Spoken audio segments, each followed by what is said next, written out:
do Christians and Muslims worship the same God?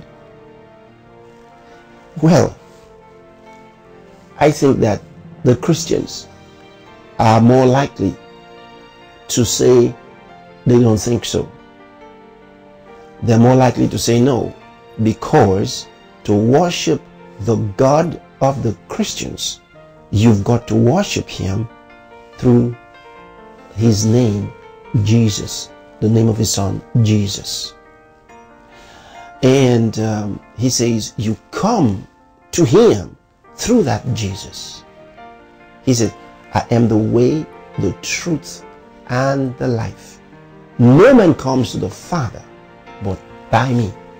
So you come to that God of the Christians through Jesus Christ. So, and he says, no man can come to the Father except through me. And if that's true, then everyone who will come to the God of the Christians will have to come through Jesus Christ. So the question will be more appropriate for the Muslims. Do you and the Christians worship the same God? And the onus will be on the Muslim to answer it and explain whether or not the God of the Muslims is the God of the Christians. But here is another thing, and more important thing. Are there different gods therefore? Do the Christians have their God and the Muslims have their God, and then others have, their gods, the Hindu, their gods, and so on and so forth? Or is there one God?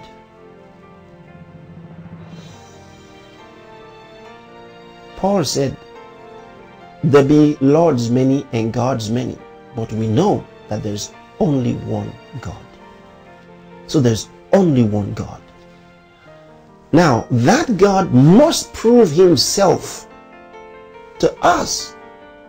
We're not the ones to decide there should be one God. There could have been many. What's important is for the real God, whoever he is, to prove himself to man and say, introduce himself as God with proof.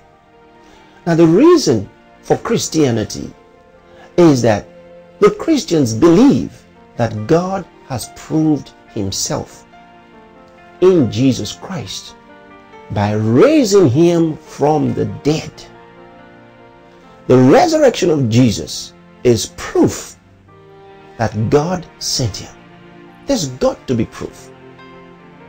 There's got to be proof. If God sends him, you know what God is? The word God is a big term. You're dealing with a supernatural being that's so big and out of this world. So how can you know if he's real or not? How can you know if you're dealing with the right God or not? How can you know? He's got to introduce himself. He's got to prove himself. And we in Christianity believe that by the resurrection of Jesus Christ, God proved himself to have sent him. And that the message that Jesus brought to the world is real.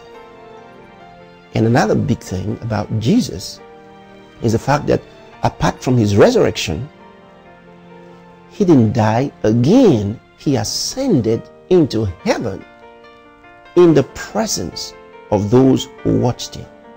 And this is attested to in history. They watched him ascend. And they looked at him with their eyes open. He didn't suddenly disappear. No, they saw him rise. And he ascended gradually and went through the clouds. And no human being ever had that happen. And no one has had it since. So, Jesus has proof to have come from God. And the message that Jesus brought was that there was only one God. And that God sent him. And he said he was going to die. And that God will raise him from the dead the third day. And then he was raised from the dead the third day.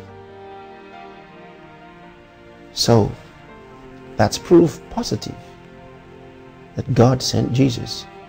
And that God is the only true God.